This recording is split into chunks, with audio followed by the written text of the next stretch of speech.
Oke, bismillahirrahmanirrahim. Assalamualaikum warahmatullahi wabarakatuh.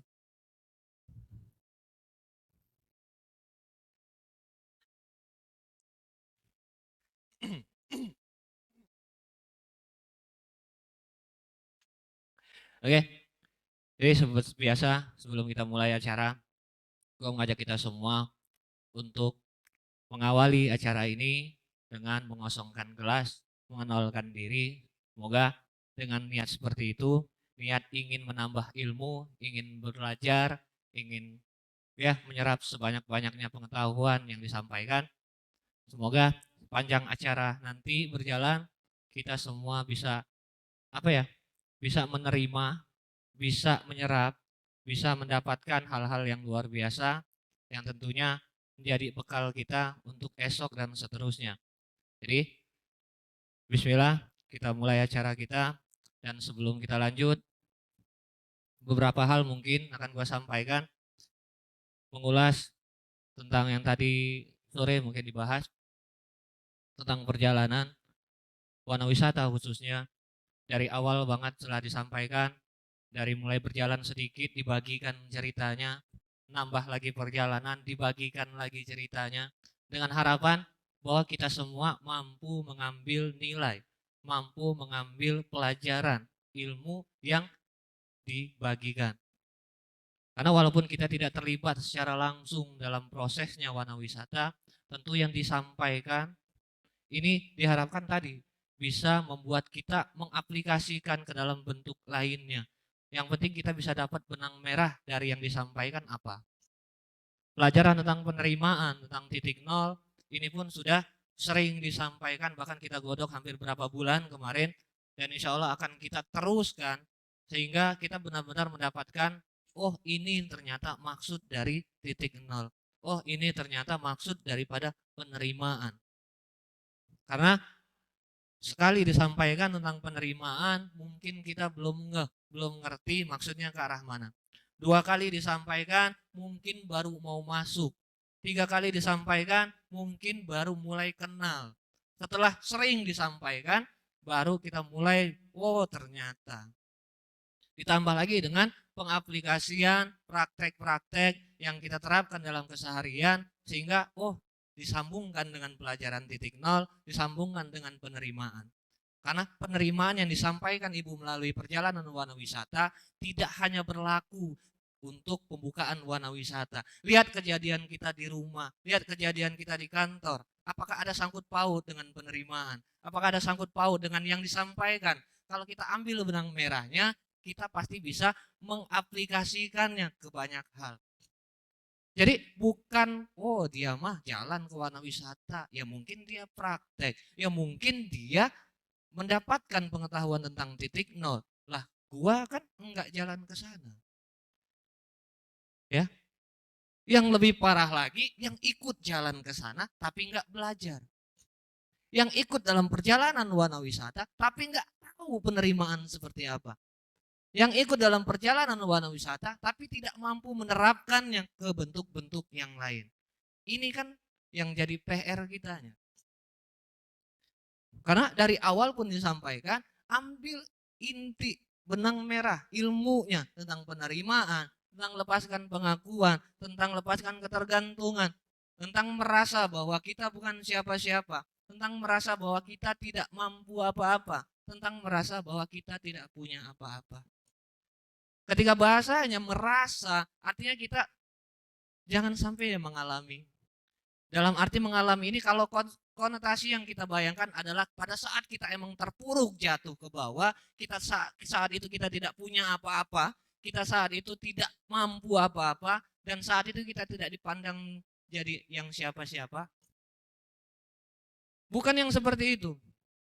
Ya, kalau kalian mengikuti perjalanan warna wisata yang disampaikan dari A sampai dengan saat ini, gua rasa oh ternyata begini loh yang dibilang kita itu bukan siapa-siapa. Apa? Karena dari awal yang harusnya keluar dana sekian ratusan juta sampai MM-an, ternyata kita baru keluar segini loh. Wah, luar biasa ternyata. Memang ini ternyata yang dibilang kita bukan siapa-siapa. Karena yang melakukannya bukan kita. Digerakkan ke banyak orang, orang-orang yang punya orang-orang yang satu frekuensi, yang positif, yang sama pemikirannya dengan kita, digerakkan, dipilih-pilih sama Tuhan untuk menjalankan tadi. Artinya bukan tangan kita sendiri. Artinya emang kita nggak punya kemampuan untuk ke arah sana. Cuma yang kita ambil, apa yang bisa kita masukkan dalam kehidupan kita sehari-hari. Ketika kita berbicara warna wisata, tentang penerimaan, keadaan di rumah kita nggak terima, keadaan kurangan kita nggak terima, kita nggak mau berusaha untuk mengupgrade penghasilan, kita tidak mau berusaha untuk jadi pribadi yang lebih baik. Cuma mendengar ketika berjalan di warna wisata, kayaknya nggak nyambung dengan kehidupan kita. Makanya selalu gue sampaikan, jangan sampai mentah ketika disampaikan satu hal, artinya bukan serta-merta itu. Ketika disampaikan perjalanan warna wisata, bukan, ayo ketika kalian berjalan nanti ke warna wisata, ketika kalian berjalan nanti ke Subang, bukan hal itu yang dimaksud. Jadi bukan mentang-mentang ketika kita tidak melakukan perjalanan Subang dan warna wisata, kita nggak bisa ngambil ilmunya, kita nggak bisa terapkan ke dalam kehidupan kita sehari-hari. Kita nggak bisa terapkan kepada apa-apa kejadian, keadaan yang kita alami setiap hari. Yang sedang melakukan perjalanan warna wisata dan sekarang sedang mulai actionnya, jangan sampai perjalanan awal sampai di titik ini tidak mendapatkan pelajaran sama sekali. Lah kita yang tidak ikut perjalanan, ambil yang selalu disampaikan. Karena ibu selalu menyempatkan pulang untuk membagikan. Ketika kesempatan pulang ini, kesempatan dibagikan ini tidak kita maksimalkan, kita tidak tadi yang tadi ibu sudah sampaikan, yang kita ngerti cuma ujungnya aja. Artinya dari awal yang disampaikan sampai akhirnya doang yang kedengaran. Kenapa? Mata mungkin fokus ke depan, cuma tidak nyimak. Mata mungkin fokus melihat yang diomong atau yang siapa yang ngomong, tapi pikiran entah kemana. Ini kan yang rugi siapa? Oke, sekarang nggak ngerasa rugi, nanti. Setelah yang mendengar, mempraktekkan, merasakan, mendalami, akan membuahkan hasil, lah kita sama-sama dikasih ilmunya. Lah kita sama-sama bareng duduk di sini, mendengarkan apa yang disampaikan. Ketika satu orang berhasil, lah kita kok belum. Akan nyesal pada saat nantinya, bukan sekarang. Sekarang mungkin, biarin lah, biarin lah. Gue nggak ngerti, gue masih sibuk di sini lah, ngomong apa sih? Akhirnya nggak dapat satu hal pun yang bisa kita praktekkan. Wajar kalau setiap minggunya bosen ngomong itu terus, penerimaan apa sih? Wajar kalau setiap minggunya kalau misalnya nggak dipaksa gue milih izin lah, mending libur lah, mending tidur lah, ngapain sih ngikut revolusi mental? Karena tidak ada keterkaitan, karena tidak ada rasa yang kita ketika ikut revolusi mental, nggak ada peran rasa yang kita bawa. Ya akhirnya jenuh muncul.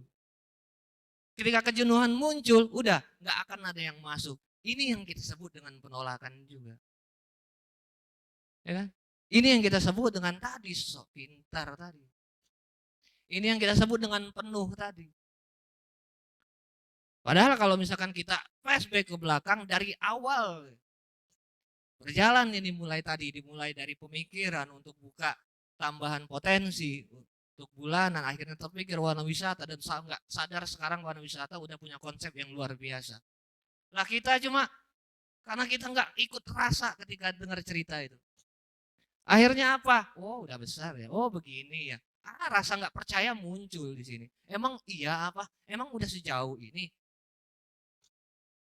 Emang kalau dibilang kata ibu tadi bilang, untuk sekarang mungkin bullshit omongan itu. Belum ada hasilnya. Ya cuma lihat nanti. Karena berapa banyak orang yang yakin warna wisata ini akan berdiri. Tapi kitanya yang meragukan. Meragukannya dengan apa tadi? Dengan tidak memanfaatkan ilmu yang disampaikan.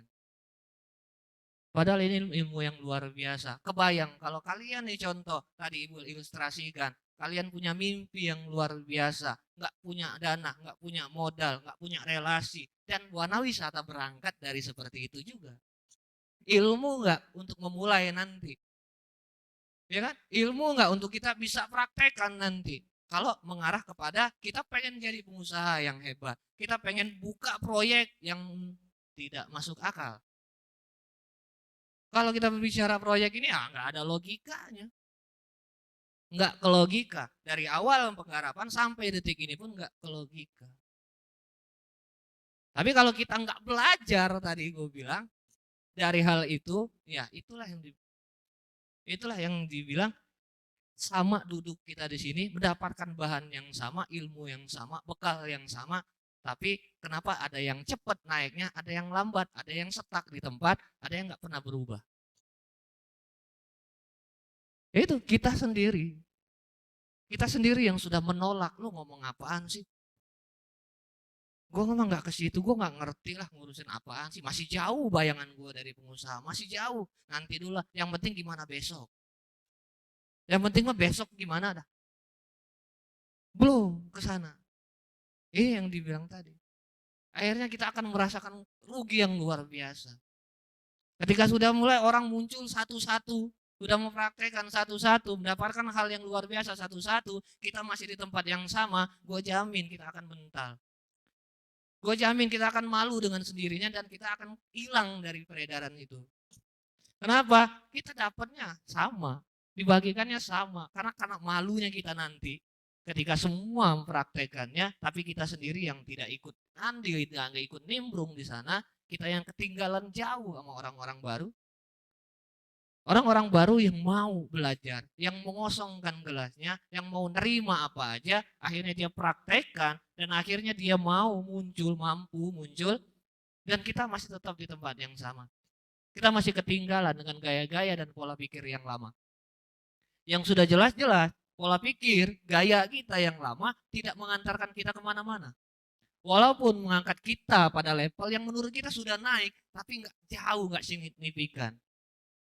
Nggak seluar biasa yang kita, karena hal yang dialami wanita saat ini udah luar biasa, luar biasa. Untuk dilogikain itu agak susah ngelogikainnya.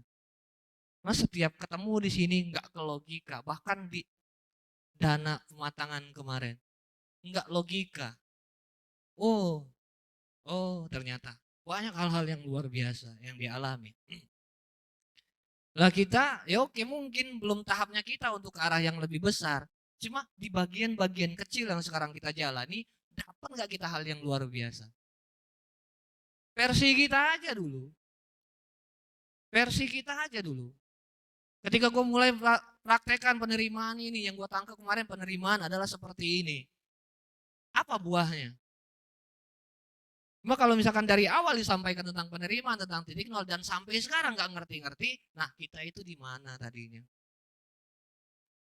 Jadi ini sebuah peluang yang luar biasa menurut gua ketika disampaikan, apalagi yang menyampaikan adalah orang yang pada saat itu emang sedang mempraktekkan, orang-orang yang emang yang sudah menjalankan, sudah menyaksikan.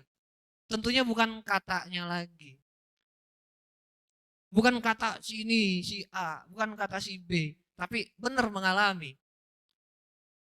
Nah kalau kita masih nggak percaya sama yang seperti itu, benar-benar ya kita sudah terbentengi diri kita tuh dengan penolakan tadi. Kita sudah terbentengi dengan ya elah apaan sih lu, gue mah udah ngerasa sok pintar tadi. Ya kan? Bahkan ya sekarang kita. Apa yang udah buat yang kita bisa lihat dari diri kita? Apa yang bisa kita bisa kita sampaikan kepada orang bahwa ternyata praktek ini buahnya seperti ini. Ternyata ketika gue melakukan ini, ketika gue ketemu sama orang ini, gue nerimanya seperti ini, kemudian gue melakukannya seperti ini, gue nggak protesnya seperti ini. Ya, di bagian mana yang sudah kita lakukan itu? Karena gue yakin ketika kita mempraktekkan titik nol ini, mempraktekkan penerimaan ini, nggak ada yang pusing. Nggak ada yang pusing. Pusing juga mungkin nggak kelihatan. Kenapa? Yakin Tuhan yang sedang memperjalankan. Tuhan yang sedang mempertemukan kita dengan si A, dengan si B. Tuhan yang sedang menggerakkan si A untuk ketemu kita. Kita untuk ketemu si A. Tuhan yang menggerakkan bahwa kita dapat masalah ini, dapat masalah itu. Tuhan yang sedang menskenariokan perjalanan itu. Artinya enggak ada kesel kita, enggak ada emosi kita, enggak ada baper kita. Ketika semua itu yang kita anggap masalah, enggak kerasa jadi masalah, pusing enggak? Enggak pusing. Kalau ayahnya tetap pusing, oke di luar ikut perjalanan enggak pusing. Sampai di rumah pusing. Ini ilmunya pada saat di sini doang, apa bisa? Artinya ilmunya terbagi tempatnya. Tidak bisa menutupi ke semua tempat. Harusnya ketika kita udah berhasil perjalanan, contoh tadi misalkan perjalanan ke warna wisata, otomatis masalah yang lain-lain ini kecil. Karena kita sudah mengalami perjalanan yang luar biasa. Atau kita sudah mendapatkan ilmu yang luar biasa. Ya, memang wayahnya ketika ngomong mah enak, oke, enak, gampang. Ketika praktek nggak semua orang bisa. Dan itu pun sempat gue juga sering alami itu. Ketika ngomong, lo baper, lo ngomong ketika ada yang bikin mancing diri lo untuk emosi, pada saat itu bisa nggak redam? Bisa nggak untuk nerima orang yang ngeselin itu? Bisa nggak nerima sama keadaan yang tidak sesuai dengan keinginan? Bisa nggak nerima informasi yang seperti minggu kemarin misalkan, wah gajinya ternyata kemungkinan diundur. Bisa nggak pada saat itu kalian praktek? Apa yang kalian rasakan pada saat Hana menyampaikan? Apakah senyum palsu doang, mukanya ceria seperti itu? Atau apa yang kalian rasakan? Itu kalian praktek. Aduh diundur, aduh bayaran ini, aduh bulanan ini, aduh pempa, aduh ini, aduh, tapi ya udahlah gimana caranya. Tapi kalian sedang berjuang untuk bagaimana menerima keadaan itu. Kalau masih ada makin kusut hidupnya, ini berarti nggak dapet kemarin. Nggak dapet poinnya. Itu salah satu contoh. Setiap hari yang kita lakukan, kita menemukan tempat, kejadian, keadaan, pada saat itu kita sedang praktek. Ya kan? Pada saat itu kita sedang praktek. Cuma pertanyaannya, kita nggak pada saat itu kita sedang praktek. Yang kedua, mampu nggak kita lewatin itu dengan ilmu yang kita dapat. Kalau kita nggak mau, gagal dengan yang tadi, dengan praktek tadi gagal, akan datang terus keadaan-keadaan seperti itu sampai nanti kita mampu lewati dan kita naik kelas. Ya kan? Kalau enggak juga, ya, belajar lagi kata guru. Ngulang lagi tahun depan. Ya, seperti itu. Jadi mungkin itu aja sementara yang bisa gue sampaikan. Gue harapkan kita semua mau dan mampu melihat hal-hal yang berbentuk peluang, ilmu-ilmu yang tersirat.